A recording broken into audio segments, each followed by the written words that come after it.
the gun fired, Chris Brasher went into the lead and I slipped in effortlessly behind him, feeling tremendously full of running. My legs seemed to meet no resistance at all, almost as if impelled by an unknown force. We seemed to be going so slowly. Impatiently, I shouted faster, but Brasher kept his head and didn't change the pace.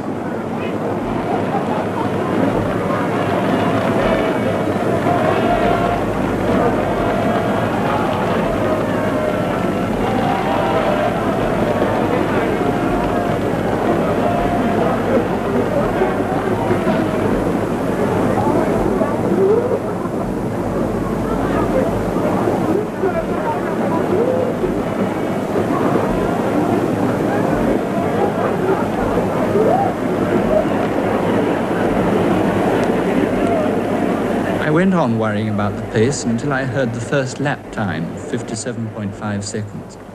In the excitement, my knowledge of pace had deserted me. Brasher could have run the first quarter in 55 seconds without my realizing it, because I felt so full of running. But I should have had to pay for it later. Instead, he had made success possible.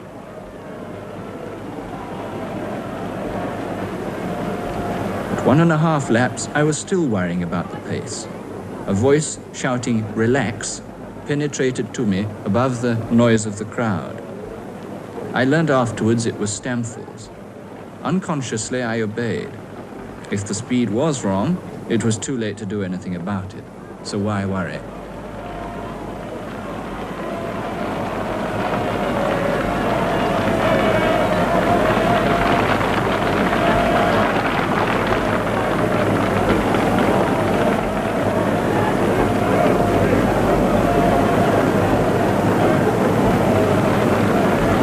I barely noticed the half mile passed in 1 minute 58 seconds.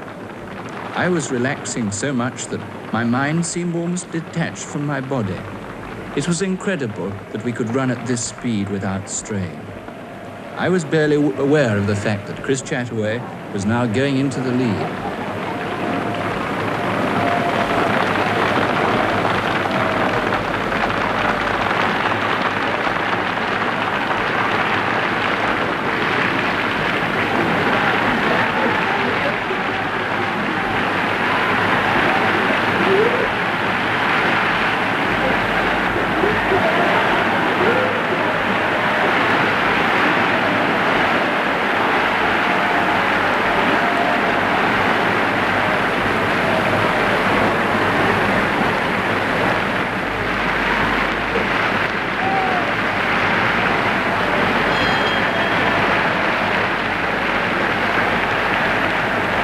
Three-quarters of a mile, the effort was still barely perceptible.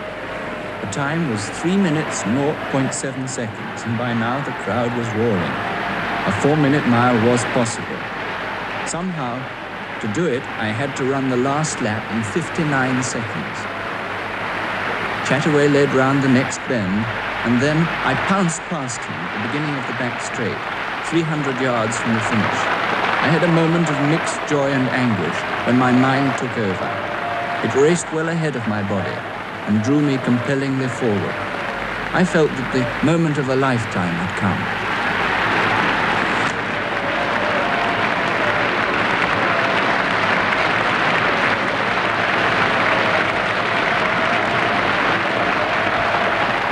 Those last few seconds seemed never-ending. A faint line of the finishing tape stood ahead as a haven of peace after the struggle. I leapt at the tape, like a man taking his last spring to save himself from the chasm that threatens to engulf him. My effort was over, and I collapsed almost unconscious with an arm on either side of me. It was only then that the real pain overtook me. I knew I had done it before I even heard the time. I felt as if I was too close to have failed.